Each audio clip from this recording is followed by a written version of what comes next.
श्री स्वामी समर्थ सगळ्या माझ्या क्यूट मैत्रिणींनो. तर बाहेर इतका पाऊस पडत आहे बरं का. तर सगळ्यांना भजी खाऊ वाटत आहे, चहा पिऊ वाटत आहे. सारखं भजी भजी भजी कर, चहा चहा चहा ठेव.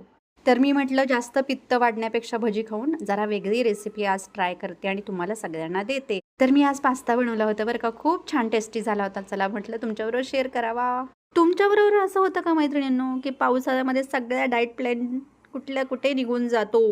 जरा चालायला जावं बाहेर म्हटलं पाऊस, जिमला जावं म्हटलं पाऊस, जिकडे तिकडे खड्डे आणि पाणी भरलेलं आहे. परत घरात ऑनलाईन क्लास करावे योगाचे, तर नेटवर्क नाही. हा सगळा प्रकार माझ्याबरोबर सध्या चाललेला आहे आणि मला खूप बोर होत आहे. चला बाबा, मी काय बोलत बसले, रेसिपी सांगते पटकन. एक भांडं घेतलं, भांड्यामध्ये 2 तांब्या पाणी घेतलं. पाण्याचं प्रमाण थोडंसं नेहमीपेक्षा जास्त घेतलं होतं, कारण का पास्ता एकमेकाला चिटकू नये म्हणून, छान असा त्याच्यात खळखळून उकळून शिजावा म्हणून. आता ते पाणी आहे ना, मी उकळायला ठेवलं. त्याच्यामध्ये चवीनुसार मीठ टाकलं, थोडंसं ऑलिव्ह ऑइल टाकलं. ऑलिव्ह ऑइल टाकलं की जरा वेगळी मस्त टेस्ट येते, इटालियन टेस्ट वगैरे अशी छान येते. मग नंतर त्याच्यामध्ये चवीनुसार मीठ टाकल्यानंतर आहे ना, त्याच्यामध्ये पास्ता टाकला. पास्ता छान असा बोटचेपा शिजवून घेतला. पास्ता छान बोटचेपा शिजल्यानंतर तो एका चाळणीमध्ये काढला मोठ्या. नंतर त्याच्यावर गार पाणी आहे ना ओतलं, जेणेकरून पास्ता आहे ना एकमेकाला चिटकून राहतो ना. मग गार पाणी टाकल्यानंतर तो जरासा खळखळीत मोकळा होतो. एका कढईमध्ये ऑलिव्ह ऑइल छान गरम करायचं. त्याच्यामध्ये बारीक किसून घेतलेला मी लसूण मिक्स केलेला आहे. लसूण आपल्या आवडीनुसार कमी जास्त त्याच्यामध्ये टाकू शकता.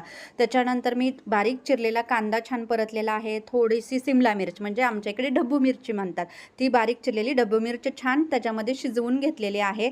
थोडंसं शिजवायचं आहे, जास्त शिजवायचं नाही आहे या भाज्या. चवीनुसार मीठ टाकायचं आहे आणि हे सगळं मिश्रण एका वाफेमध्ये शिजवून बाजूला ठेवून द्यायचं आहे. ही झाली दुसरी स्टेप. तर तिसरी महत्त्वाची स्टेप मी तुम्हाला सांगते, म्हणजे व्हाईट सॉस बनवण्यासाठी मी एका कढईमध्ये बटर गरम करून घेतलं. बटर लगेच जळतं म्हणून मी त्याच्यामध्ये थोडंसं ऑलिव्ह ऑइल मिक्स केलं. बटर गरम झाले की त्याच्यामध्ये मी 4 टेबलस्पून मैदा घेतला होता. तो छान गोल्डन ब्राऊन होईपर्यंत शिजवला, जेणेकरून त्याच्यामध्ये काही गुठळ्या होऊ नये.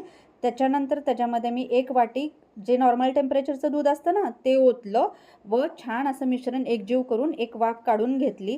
आपल्याकडचे काही मिक्स हर्ब्स असतात ना, म्हणजे आपण चायनीजसाठी वापरतो किंवा इटालियन पदार्थ करताना वापरतो, ते मिक्स हर्ब्स मी त्याच्यामध्ये मिक्स केले.